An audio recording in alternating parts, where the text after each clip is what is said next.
This is Levels of Geeks podcast, bringing you action movie reviews from across the decades, plus box office numbers and insight like never before. And now your host of Levels of Geeks podcast, Alex and Friends. Welcome everyone to this new episode. This is episode 3 of our Levels of Geeks podcast. I'm your host, Alex Figueroa, and that is Nate from Nate Flicks. Yeah, so if you guys heard the first 2 podcasts, we are still with the 007 Brosnan era of the 007 as him as 007. So we're up to The World Is Not Enough. And then episode 4, Nate is going to take over with Speed. So Let's get right into this with episode 3. But again, please like, share, and subscribe if you guys are on YouTube. If you guys are listening to us on the podcast, please rate and subscribe to the podcast and leave a little comment down below. Tell us how we're doing. Give us some feedback so we know what we need to change and what not to change. But let's get right into the show because I'm dying to talk about this movie. I've been itching to talk. Honestly, dude, I've been itching to talk about this movie with you. But yeah, me too. Yeah, so let's get right into it. So this is The World Is Not Enough, 1999. Now, I have all the box office numbers from GoldenEye, Tomorrow Never Dies, and The World Is Not Enough. So we can compare and contrast to see if it's going up, the trajectory, or is it going down? So in terms of if I remember correctly, for GoldenEye, worldwide, more money than Tomorrow Never Dies. But US, Tomorrow Never Dies made more money than GoldenEye. Yeah. Yeah. So let's see how the trends go here with the third one. All right, so here we go. Worldwide for The World Is Not Enough is $361 million. Ooh, all right. Okay. It's not that bad. Nope. Tomorrow Never Dies grossed $333 million. So it went 30 million up. Yeah, 30 million up. And then GoldenEye was 352 million worldwide. 9 million up. Oh, so this is number 1 out of all three. Yeah, the third one. Okay. They always say the third one is a charm. Right. So I guess it is. In terms of domestic box office numbers, The World Not Enough came in at $126 million domestic. Okay. The Tomorrow Never Dies, 125 million. Oh, yeah. Close. And then World is GoldenEye again. Yeah, GoldenEye, $106 million. Interesting. Yeah. Very interesting. It looks like in the US, Bond, the Pierce Brosnan Bond is starting to get popular. Right. He's going upward. Yeah, he is. Now, in terms of international, The World Not Enough is at $234 million. Tomorrow Never Dies came in at $207 million. Okay. And GoldenEye came in at $245 million. So the rest of the world said, "Hey, man, come on now. This one's not as good. This one's not as good as GoldenEye." Yeah, I guess I was the only one that went to see this in the theater by myself. That's what it looks like. But yeah, I mean, those are the box office numbers. Nate, what did you think once we compared and contrast with all the first 2 installments of the movies? I mean, I don't think it's crazy surprising because you got to think too. This was the 90s, so this is 99. There's no Rotten Tomatoes yet, right? Yeah. Because I know I've looked after I watch these. I go and look at the Rotten Tomato score for each one. Not that it affects me anyway, but I like to check. And they're all kind of like in middling. Honestly, they're like in the 50s. So everything after GoldenEye. GoldenEye was highest out of all his movies. But so there you don't have that Rotten Tomato score that is putting people off, right? This was at the time. So I was a kid. I remember it's like you see commercials, you see trailers, and then maybe you read a review in your newspaper and then you go see it. That's it. There's no super amount of research that you do like you do now before you go to the theater. So yeah, Brosnan, GoldenEye was awesome. So people were like, okay, let's go see the second one. You liked it. I think, it's a little more mixed. I didn't love it, but I know there's people who liked it. So by the third one, they're like, okay, we know this guy as Bond. We're familiar with him. We know the cast. Then they added, Denise Richards, who's hot. And then they got, and not just hot looking, but hot at the time, right? Because she was like coming off Wild Things. Yeah. And she was just about to do Valentine. Like her stock was high at the moment as far as like a young kind of up and coming actress. So, it had all the pieces there to make money. One thing to keep in mind, this is 4 years after GoldenEye, right? GoldenEye was 95. Yeah. Yeah. So the ticket price might be a little bit higher, not a huge jump, but maybe $1 or $2. So that probably helped, contribute to the extra money. But it sounds about right, because if part 2 was not well received and was terrible, I don't think 3 would have made a lot. But because it did well and it was mostly successful, I think, it kind of goes in line. Yeah, and the crazy thing is that they all grossed 300 and above. It's not like it went down by like 200 million worldwide. Like it grossed 300 and above. So they were greenlighting this no matter what. So that's the good thing. So World's Not Enough grossed high in domestic, international, not worldwide for some reason, because GoldenEye still beats in that number for some freaking reason. But all the Brits. Yeah, all the Brits. Really came out for that one. No, they did. But again, so if you guys want to join in on the fun, we're going to give out our categories on how we can score this, and then we're going to get right into the scoring because this is a 30-minute podcast. So let's have fun with this. If you guys want to score with us, leave a comment down below if you guys are on YouTube. But check this out. This is the categories. 1, lead character, main villain, action scenes, storyline, overall, and then total of points. So there you have it, guys. That's our categories when we're rating any action movies. With Bonds, we do add in the opening sequence because every Bond has themes. So that's the only special criteria we add in the Bond movies. But other than that, every action movie, those categories are going to be legit in every category that we do. I mean, every action movie that we cover, those are going to be the categories that we're going to be basing it off of. So let's go with lead character. Go ahead, Nate. Okay, so Pierce Brosnan back once again playing James Bond for the 3rd time. And I gotta say, and I'm being honest here, I'm not being biased or anything. This was my favorite of his performances. A 4.5 is what I'm at. Wow. 4.5 out of 5. I gave him a 4 in GoldenEye. I thought he was good. But in this one, maybe it's because he's already played him twice. So he's a little more comfortable in the role, but he just really came off as more confident as Bond. Right. I think that he came off as tougher than he did in the first. In the second one, I remember we talked about he was kind of pissed off, right? Yeah. But in this one, he's especially pissed off, and I like it. I like a good pissed off Bond. And the best part of this version of him, like in this movie, I felt a lot of times like he had the most adversity that he had to deal with as a character than in the first 2 movies. Okay. So he kind of, it kind of made him more interesting to me because Bond, for me, what holds him back as a character is there's not a ton of backstory with him. You know what I mean? Like you're just thrown in. He's already an agent. You know what I mean? Like they give you bits and pieces here and there. Like I remember in GoldenEye, they're like, oh, he was an orphan. Okay, cool. That's all you know really though. You don't really get a coming of age. There's no coming of age Bond movie, right? Where he's like a kid. And then, so you have to just kind of take him as what he is. And for me in this one, I liked him the best. So 4.5 out of 5. Hey, that's pretty good. It's crazy. I was watching this movie and I'm like, is this going to be the first movie that I'm going to rate super low? Ooh. But honestly, I rated him so far 5 across the board. You did. And I still believe he is one of the best Bonds put on the suit. And there's something about him. He gets the charm. He gets the character. And I can't knock the guy if he knows the character. So with that said, because of this script, and I was looking for stuff that he was horrible in this movie, and I couldn't find it. The one-liners, they cut that. There ain't no that much one-liners in this movie. No, there's some. Way lower. Yeah, there's some, but it made sense for the scene that he was doing. So with that said, I gave him a 5 out of 5. I cannot knock him. He was so good at this. And again, the element that you said about, we're not going to go into storyline because that's storyline. Yeah, not yet. But what helped his character, all I will say is what I think triggered me going, this is a 5 out of 5. I cannot knock him because of that. 2 characters chemistry with each other worked so well on screen. All right, so let's get I think it was his strongest outing, just the first 3, honestly. And again, I don't know about the next one. I haven't seen it. I've never seen it. I'm not in full, so I don't know if it gets very terrible right before he leaves or what. But I feel like this has been the pinnacle so far for me of him playing Bond. All right, so let's get right into the main villain. There's 2 main villains here. I mean, it's not... Okay, I was wondering who you were going to pick. All right, because, while watching it, I was like, who's really the main bad guy here? They're almost equal. All right, so with this said, there's 2. And I was with you. I was scratching my head. And I'm like, well, it's not Raynar, right? I think I'm saying his name right? Radar? Or Raynar? The bad guy with the bullet in his head.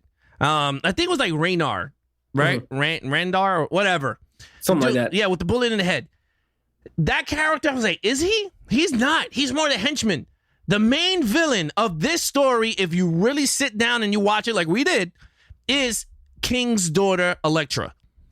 She is the main villain in this movie. She played the twist very well. She was very she didn't believe me because I already saw the movie, but she was very believable being, you know, I am okay, like nothing happened to me, because she has Stockholm syndrome, and Bond kind of figured it out, and he was like, wait a minute, you're bad, lady, and I know it, but I'm still gonna bang you in the movie, so don't worry about that.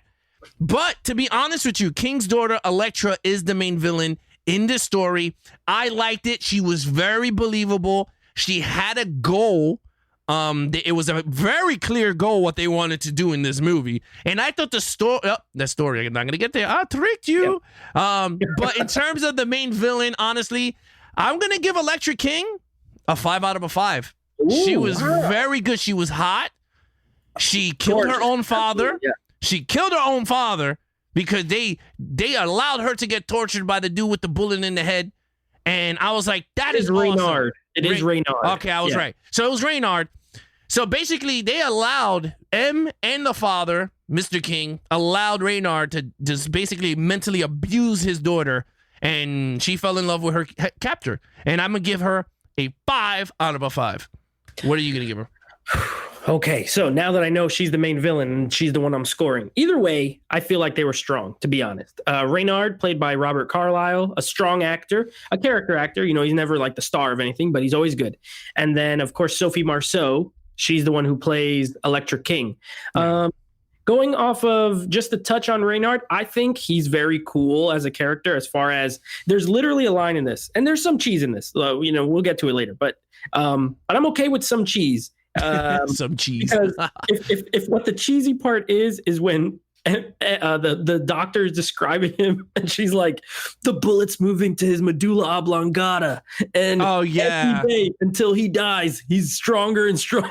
Like, he just gets stronger by the day, and I'm like, that's formidable. You know what I mean? Like, that's something you don't want to deal with. He can't feel pain because his like pain sensors are turned off. Right. You know, how are you going to fight this guy? Even if you beat the crap out of him, he's going to be able to keep going because he doesn't get tired. He doesn't get, like, he's a cool villain. Now, being that he's not the main, though, I do agree with you. I feel like even though, with, you know, minor spoiler, whatever, even though he outlasts Elektra in the film, you know what I mean? She is the main villain. She's the one who set the whole thing in motion. She's really the one, the mastermind, we'll say. You know, he got to her.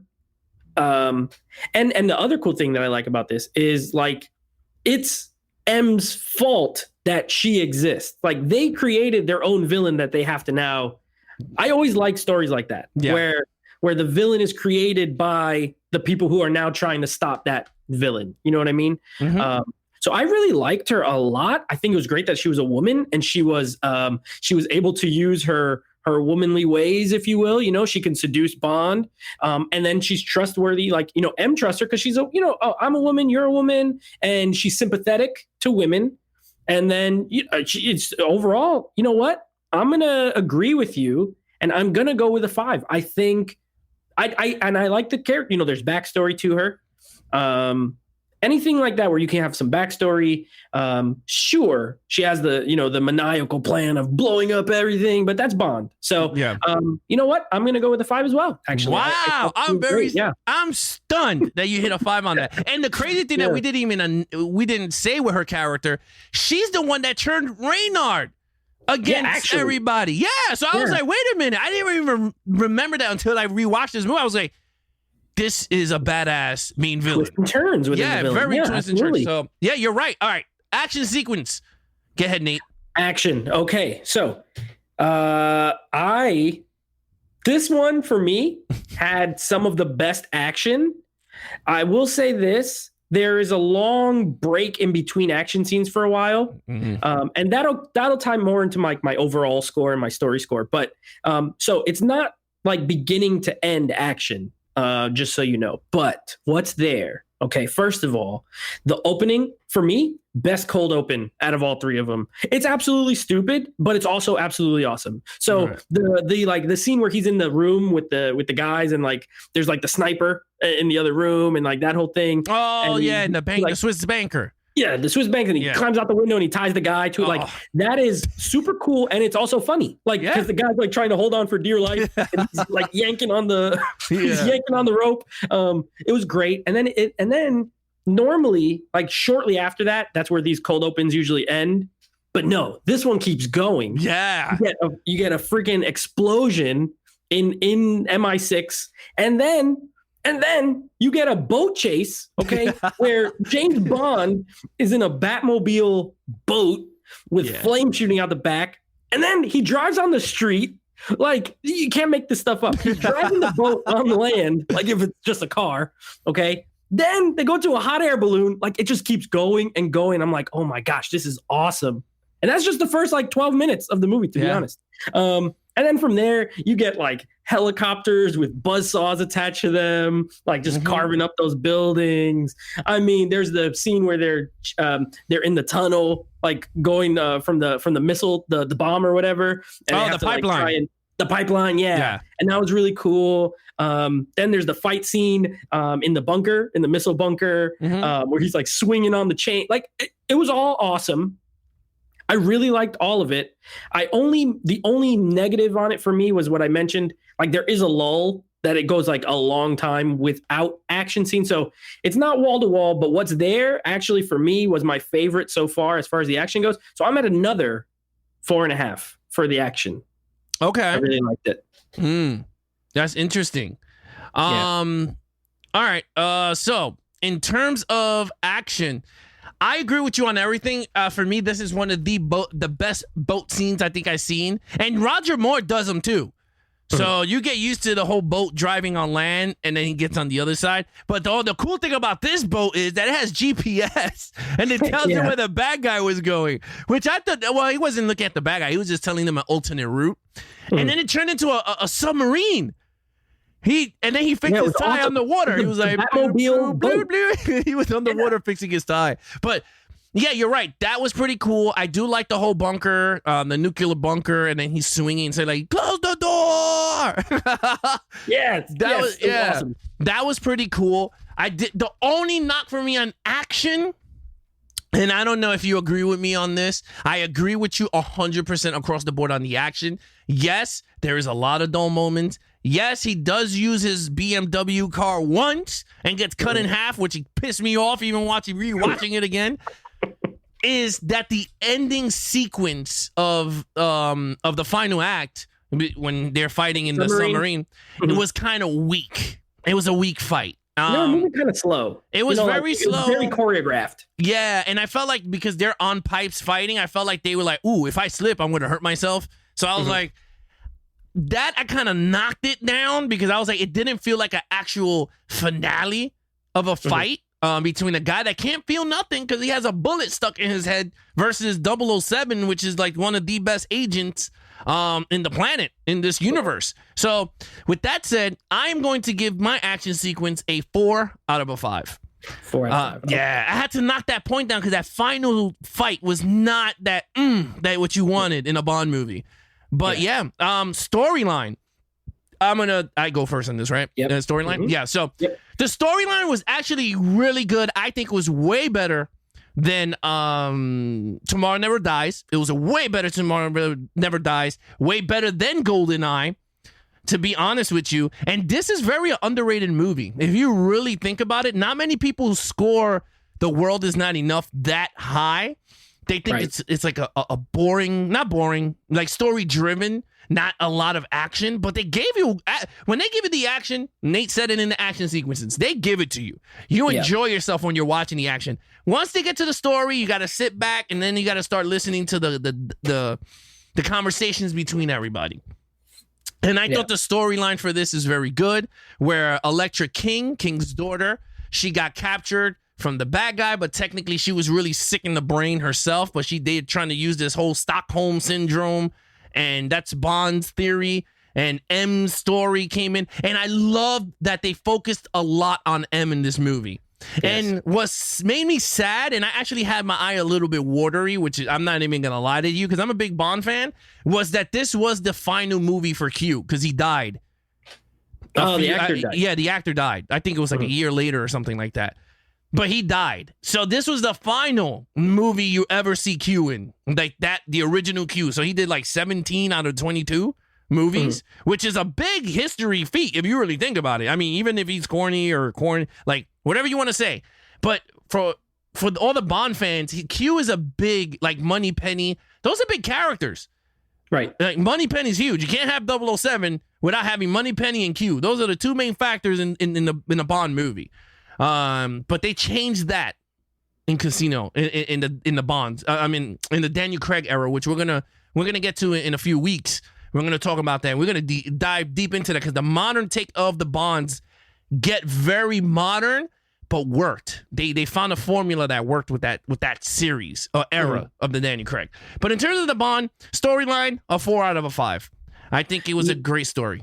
Yeah. So just to touch on what you mentioned as far as Q goes, I don't have the attachment because like I said, I've not seen the old ones. So to me, he's just an old kind of goofball. I do like the way they send him off. You know what I mean? Like it made sense, right? Yeah. He has like the little, they even went off in a corny kind of joke. You know what I mean? Like you always got to have an exit strategy or whatever. And he just or escape plan. And he just like lowers into the floor and you never see him again. Well, it was cool because it's true what he said though. Like when you see all the movies, he's been trying to teach him stuff. It's just that it goes in one ear out the other because he gets brand new cars. And he's like, oh, yeah, like all these gadgets. But it's true. Right. Like those are the two models that he's trying to teach him in all the Bond movies. But it's cool that they tied it in, Mm-hmm. And then you get R as his replacement, who's John Cleese, who's hilarious. But in this, he's kind of, I did not like him. He's a weak point for me, to be honest. He's worse than Q. And not that Q's bad. He's just worse than Q. Whether you like Q or not, he's not as good. So, there you go. I agree 1,000%. The storyline is actually really good. I could see why people may not like this as much. It is very talky, especially for a good chunk of the movie. There's a lot of talking. The thing is, I was very interested in the talking part. So, I was invested. I love that M has a way bigger role in this. Not just a bigger role, because anytime you could get more, role for Judi Dench, that's a good thing. Oh, it's really good. Not just a bigger role, but like integral to the storyline. She's never, so far in the first two, I'm only going to go off of those. She hasn't factored. She's not that important. She's just the boss. You know what I mean? Like she's just the boss, tells him what to do. And then she's barely in the movies. And in this one, like she's a key element of the storyline. So that was really good. Bond has a lot on his plate because he got this girl. He's involved with her. She's actually turns out to be bad. He's onto her before anyone else, but nobody really believes him yet. And then you get M, who he's, who's his boss, but also, like a friend, let's say, he a mentor. So he doesn't, he got that. So I thought the story was really good. I think I have the same exact score as you. I gave it a 4 is what I wrote down here. I thought it was, it's not like a masterpiece of storytelling, but what's there is good and was more interesting to me, especially compared to Tomorrow Never Dies. Like it was way more interesting than that one. So yeah, I liked it a lot. 4.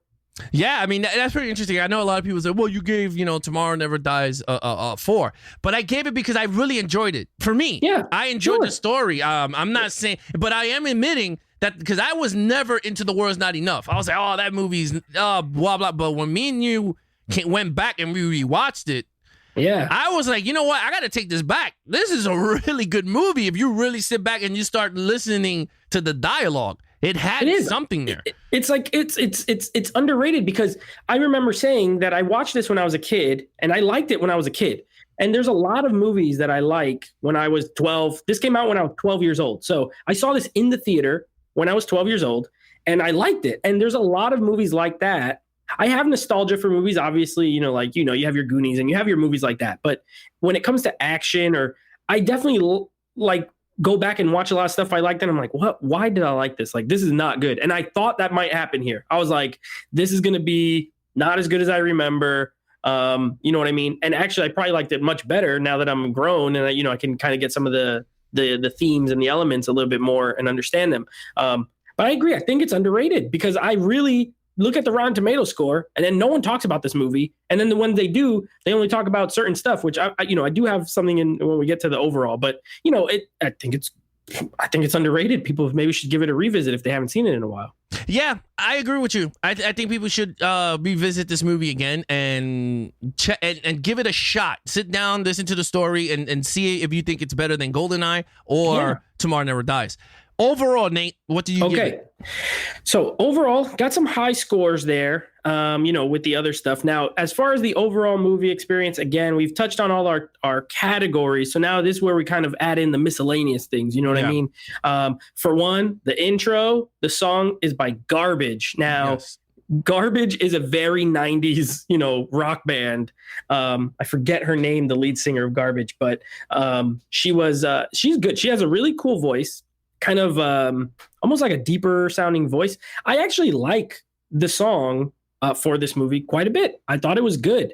The opening credit, the opening sequence is really cool. Again, the cold open was awesome. The storyline is good. The villain is great. Bond is great in this. Now, here's where I think some people might be like, And there is a layer right on the top of this movie of cheese. There really is. For as serious as it gets, there's this layer of cheese. And one of the worst elements of that is the aforementioned Denise Richards. So first of all, she is a character named Dr. Christmas Jones. That's not a lie. Her character's name is Doctor and then Christmas and then Jones. Now, it does lead to one of the better jokes in the movie where, she tells Bond her name and she's like, don't make any jokes. I've heard them all. And he goes, I don't know any doctor jokes. And she thought he was going to say a joke about Christmas. You know what I mean? Like, that was pretty clever. I like that joke. But she's not good in this. She's not good. Her line delivery is bad. She's actively bad in this movie. She's great to look at, but she's also there for she's there as eye candy. Okay.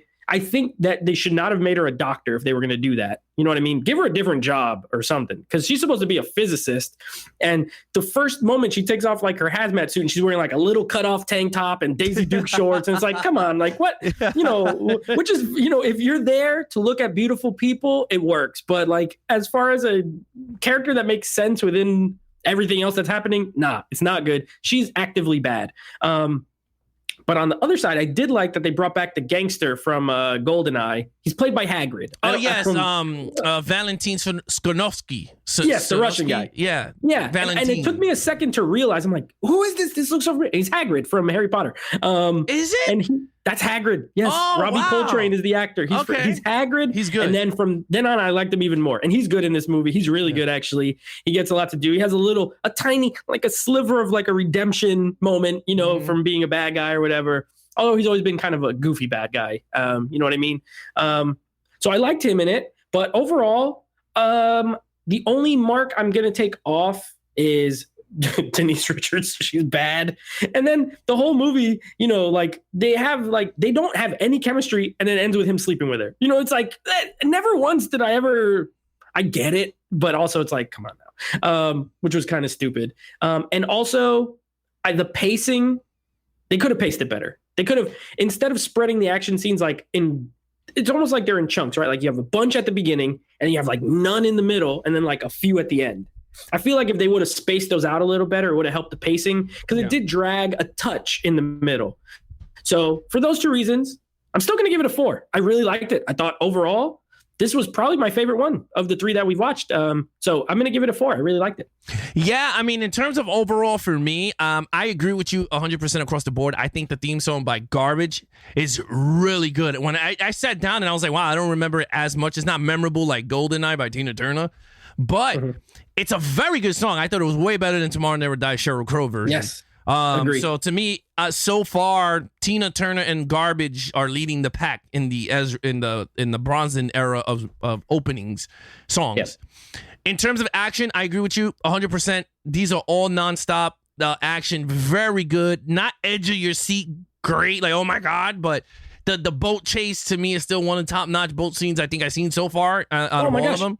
Oh, we almost forgot when they're skiing and there's parachuting snowmobile with like They all have like everything has a jetpack in this movie. They got like jetpack, rocket fueled snow. They almost never land. They pretty much just fly around, and it's hilarious. That was an awesome scene too. It was cool. Yeah, that was a cool scene too. And the crazy thing is like that's the formula for a Bond movie. They gave it to you all in this movie. You got a casino scene again in Valentine's Casino.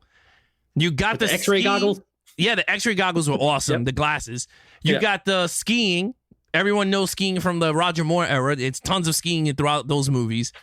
You got the boat chase, then onto the land, and then submerged underwater. That's tons of Bond movies. Oh, man. I mean, I could say one car that does it, but I'm not even going to say because he needs to see those scenes.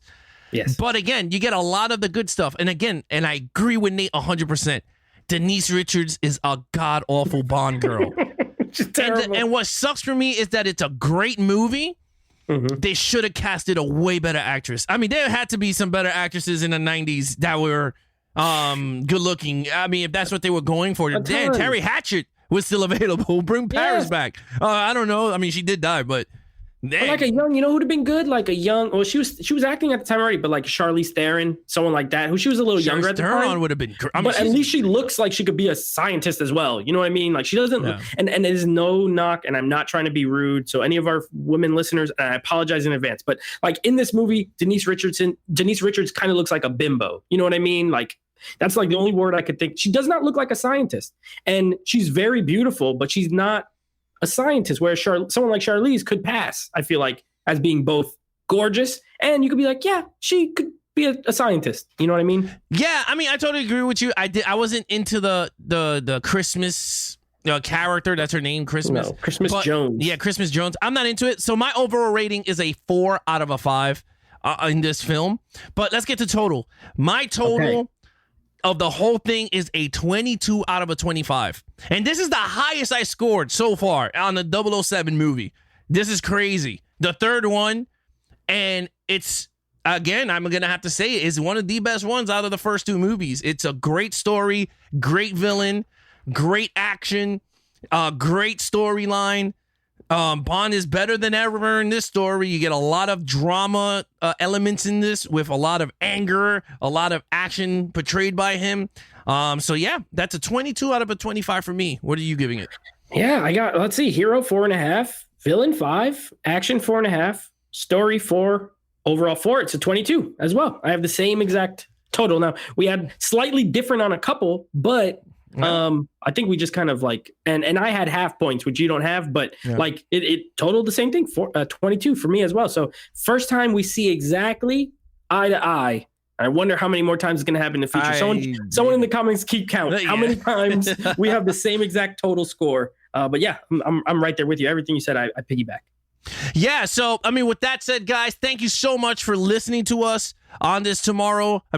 For The World Is Not Enough. And if you guys are watching us on YouTube, thank you so much for joining in and watching The World Is Not Enough. This is our movie review. Nate, again, has a 22 score out of a 25. I have a 22 out of a 25 on The World's Not Enough from 1999. Give us your scores in the comments. Yes. Break it down how we break it down. Let us know what you give each category. Yeah, so again, just leave it down below on the comments, and me and Nate will get to you as soon as possible once you guys put up the comments. And again, guys, if you're watching us on YouTube, please like, share, and subscribe the video. Hit those notification bells so every time new videos are out, or we're live Monday and Wednesdays at 9 p.m. Eastern, you guys will be notified. And again, if you guys want to take us on the go, listen to us on Stitcher or Apple Podcast, rate us or hit those subscribe buttons, and again, give us a comment, give us a feedback on those comments on Apple Podcasts. And again, guys, I'm your host Alex Figueroa, and that is Nate, and we'll catch you guys next time.